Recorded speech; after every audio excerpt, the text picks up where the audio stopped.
So this time we're going to look at a gadget that, unless you were around in the 60s or 70s, you've probably never seen one of these things because they disappeared about as quickly as they appeared. And once you see it, you'll understand why. But they did serve an important role for the function they provided at the time. So here's something you don't see that around that much anymore. But back in the late 60s and early 70s, when 8-track tapes were around, well, they had these nifty little adapters. I think I've already showed off one before that I have that is used to play a standard cassette in one of these 8-track players. This one here is an FM radio. Now you might wonder, why on earth would someone make an FM radio in one of these cartridges that plugs into an 8-track deck? And we're going to test this, by the way, see if it works. But why would someone make such a unit? Well, you have to remember what 8-track tapes were originally designed for. They weren't to have at home on your stereo. They were to put in your car. Now, some early cars came with an 8-track player, but many more of them, it was an add-on device that was added to the existing car. My dad had a 1969 Mercedes-Benz, for example, and it had a Blaupunkt AM radio and a Krakow 8-track stereo tape player in the dash. I actually had one of these because the car did not have an FM radio, and that's what these were for. A lot of older factory cars only came with an AM radio because FM didn't gain popularity, especially in the automotive world, until you got into the 1980s. A lot of cars made in the 70s came with just an AM radio. Some came with an AM radio with an 8-track player built in. And that is precisely what this device and its cassette companion was aimed at, was for people that had a car that came with an 8-track or an aftermarket 8-track player and an AM factory radio. And this is what was offered. So let's check this out and see if it works. I've got my 8-track player here, which I can hook up to my amplifier.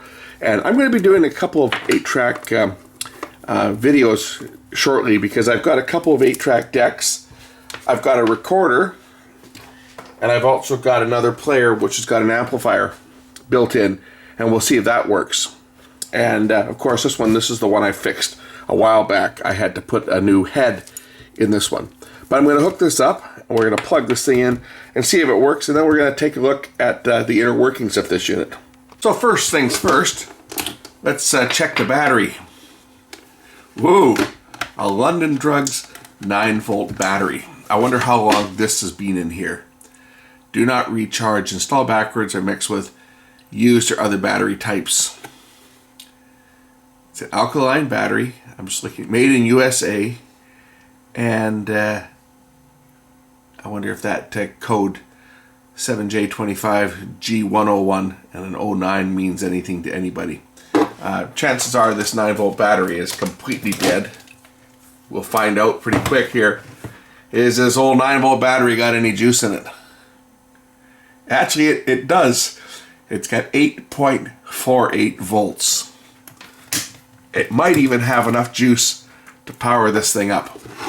So I'm going to put the weak battery back into this unit, and we'll see whether the battery that was installed in it when I got it, and this belongs to a friend of mine, he wants it back. It's part of his collection, and he wants to hang on to this thing. But let's see whether, first of all, whether this thing does anything. So we'll put it into the 8-track player and see whether anything comes out of this. Oh, might help if I turn on my bench power. I'm going to connect a piece of wire onto this for an antenna too. Let's see whether it will tune anything. Probably will have to change that battery. I'm sure that battery is no good now that I'm drawing any power from it. Okay, we hear something. We hear something when I hit the stereo mono switch. Wonder if I'm on the right track.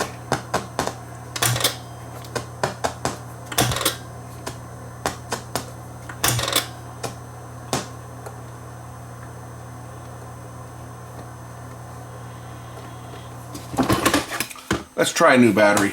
Okay, I've powered it up using my adapter, and as So you can hear it's getting power, but there's still no output. So this unit is not working. It's not just the battery that's at fault. Because we hear the same clicking when I flick the stereo mono switch. So it's more than, it's not just a battery that's weak. So now we can take this thing apart and see why it's not working. I mean, you guys want to see what's inside this anyway, don't you?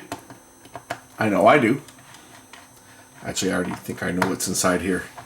It's nothing, there's nothing magical about what's inside here. It's going to have a couple coils of wires to take the audio from the FM tuner and just turn it into a magnetic signal and couple it to the head. So that's what this is here. This is just a pseudo head that goes just like the cassette players did, just to magnetically couple to the head in the player itself.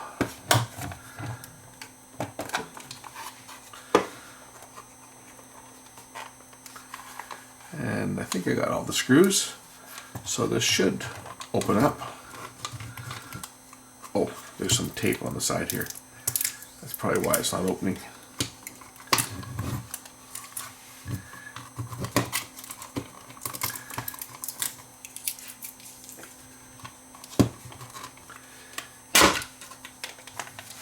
Actually, there's a lot more in here than I expected to see. That's got a much bigger circuit board than I imagined would be in here. But here's the circuitry. Just a straight FM radio. The IF circuit, demodulation circuit, and the little tuner. There's a little light over here for when it tunes in FM stereo, and the stereo mono switch.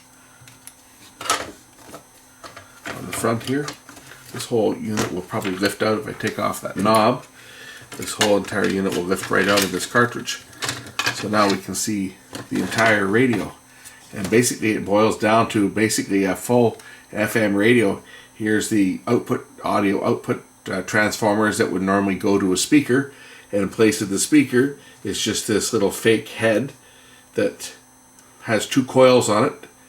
And what would normally connect to the loudspeaker is right here. It connects directly to this magnetic head that couples to the playback head inside the 8-track deck. There's a switch when you push the cassette in, one of the little rollers that locks the cartridge into a 8-track player.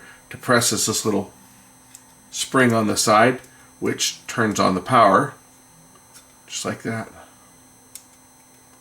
That's what turns the power on, so that the battery doesn't be drained when you're not actually using it. One thing I don't understand on something like this is why they put a dial light in here with an incandescent bulb when it's running off of a 9-volt battery.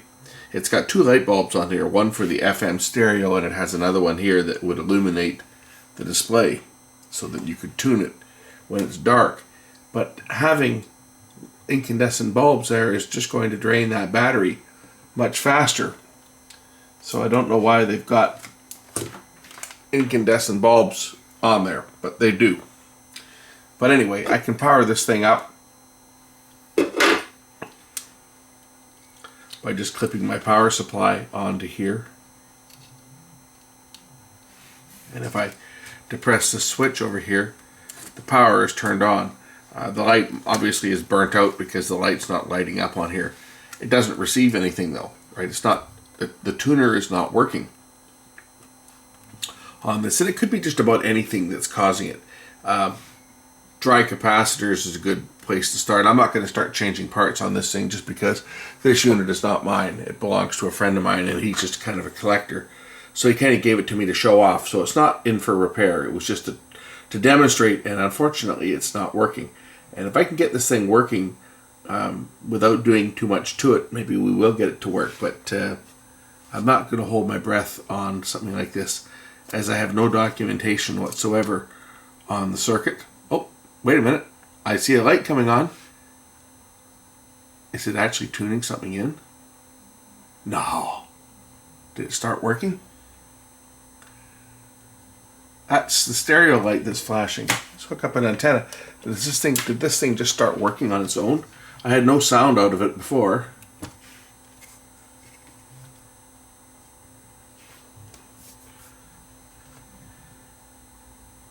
I can get sound off of this. I'm sure that the outputs are right at the back here. The audio outputs connect right down to here on the board. So if I take these are going to be the outputs here. I can clip those to the input of my amplifier. It looks like ground. Okay, it looks like it's ground, and then the two audio outputs. So I can clip this onto the input to my amplifier, and I should get sound if this thing's going to work. Let's just hook it up and see whether I'm going to get any sound out of it. Okay, I got this thing connected.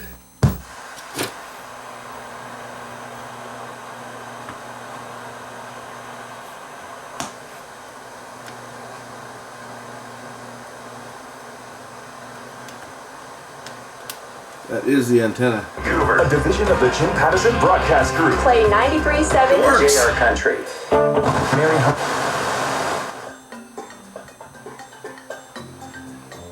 Well, now the stupid thing is working. That's picking up my test transmitter.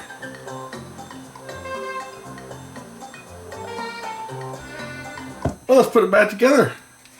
We'll see first of all whether it'll work with that battery. That battery might be just too weak. And I don't have a 9-volt battery, otherwise I'd put a new one in. But these days, so few things use 9-volt batteries, right? I just don't have anything that uses a 9-volt battery.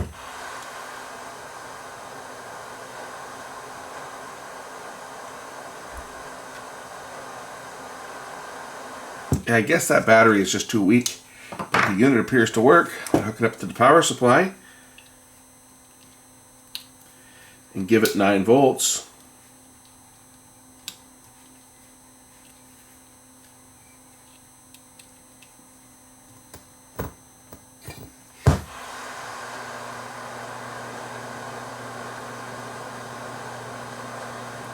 Or it takes a few seconds to warm up,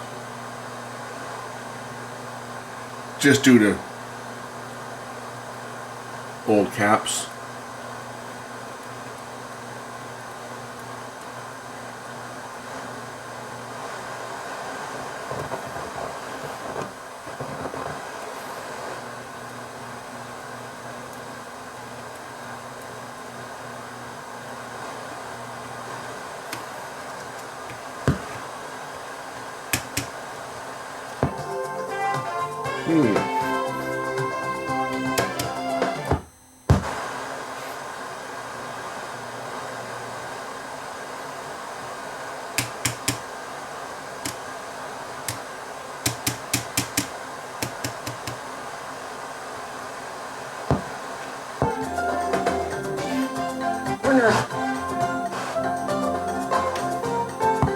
Sure seems to be something right in that area there. Let's just take a look underneath the board here and see whether there's something that is loose. Oh yeah, there is. Right down here.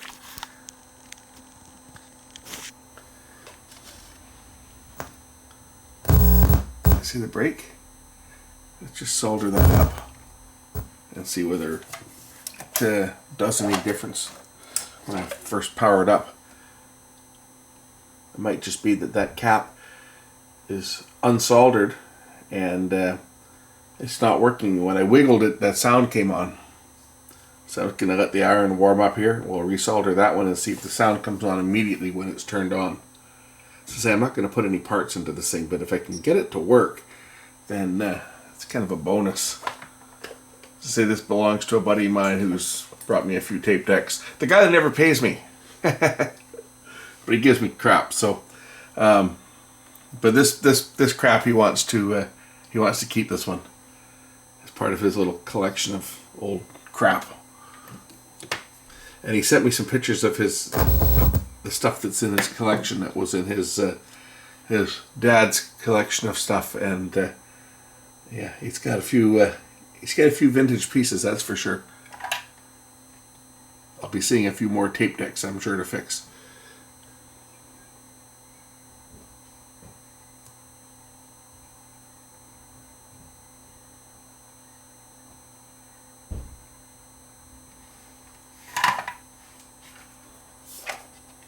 Okay. That's soldered. Will the sound come on right away?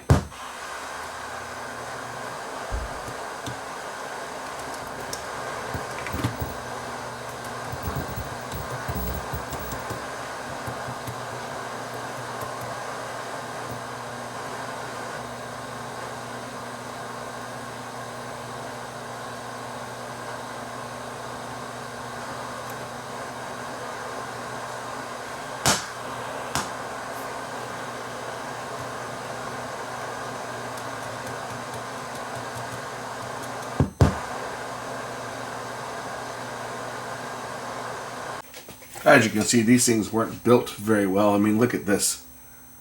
Just parts, just kind of, just put anywhere, right? This is a real hack job.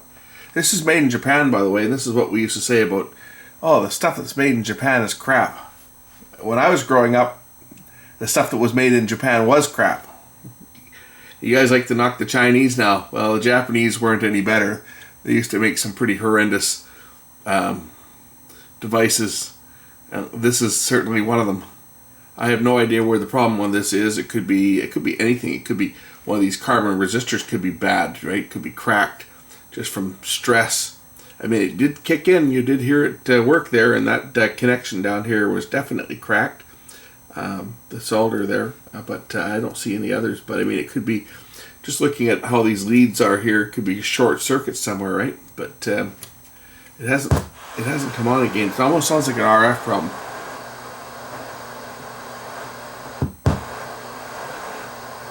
Which makes me think this is probably the preamp down here, so it might be something in this area, because I think this is the antenna wire here that connects over here. Seems like it's just not picking up any signal, so it might be something down in here that's broken. I'll spend another couple of minutes. I'm not going to spend much time on this because something like this is never going to get used anyway. It was just more, let's show it off and show it work, and then of course it didn't work, so now we're trying to get it to work. I'm just going to try a couple connections in here that look like they might be not any good, like that one.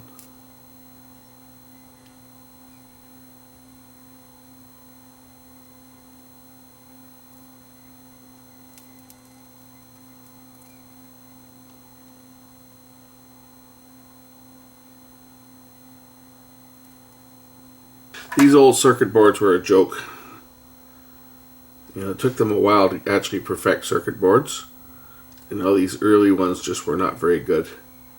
That's why everything's plated in solder, because the copper traces would fracture so easily, especially something that's designed to be used in a car where it's getting bounced around.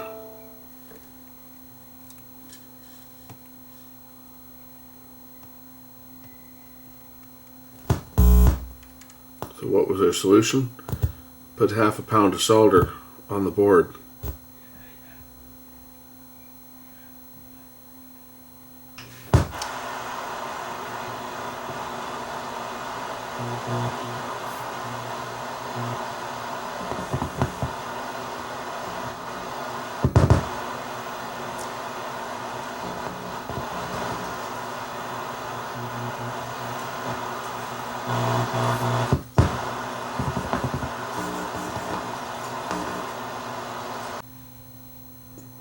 Yeah, at this point I think I'm going to call it a day on this, as it was not brought in to be repaired. It was brought in just to kind of show off, and it's not like this unit's going to go back into service. It's just going to go into a collection, a display. So if the guy that owns it wants to spend money on it, then maybe it'll be time to take another look at it. But for now, we know that it did work, but it's not And why it's not working, that's the $60,000 question. It's probably a break on the board somewhere, because it did come on by itself. So we know the components are all working. Either that, or it could even be an intermittent transistor, right? It could be a transistor that's bad, and it just started working. It seemed to work until the power was removed, which may indicate that it is a transistor that's bad. I guess we can throw some heat around some of them here and just see whether it kicks back in.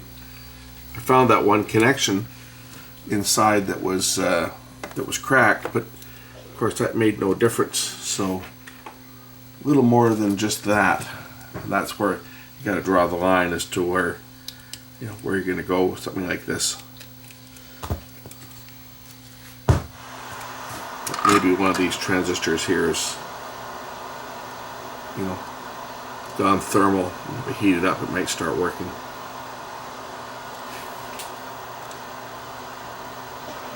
I mean, the unit did start working on its own, though.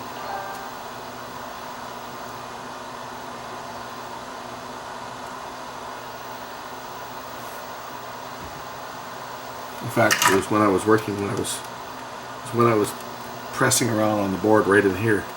This is the area that made it start working.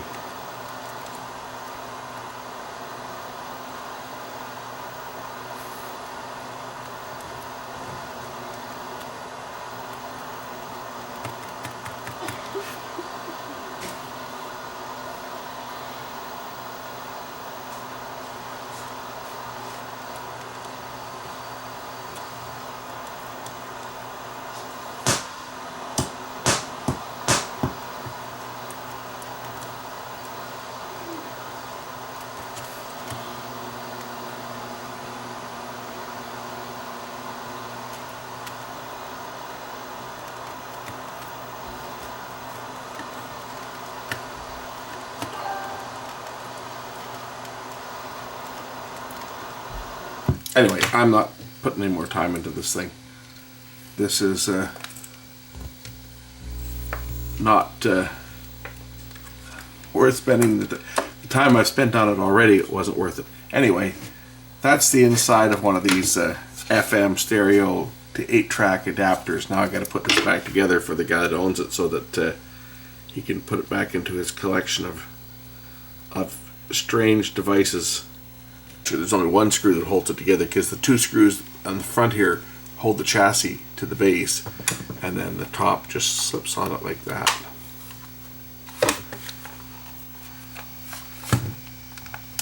And the top just goes on just like that, and it pops together. And then one longer screw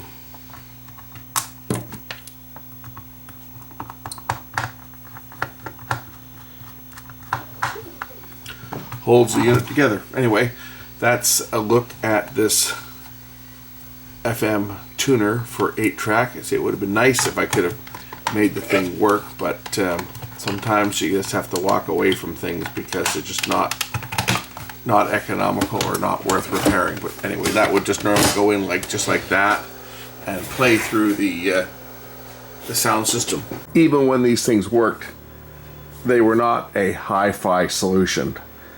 The fact that they were just picking up the FM stereo and magnetically coupling it to the playback head, and then going through all the preamp and the de-equalization, like the de-emphasis for the tape and everything, they weren't super high quality to begin with.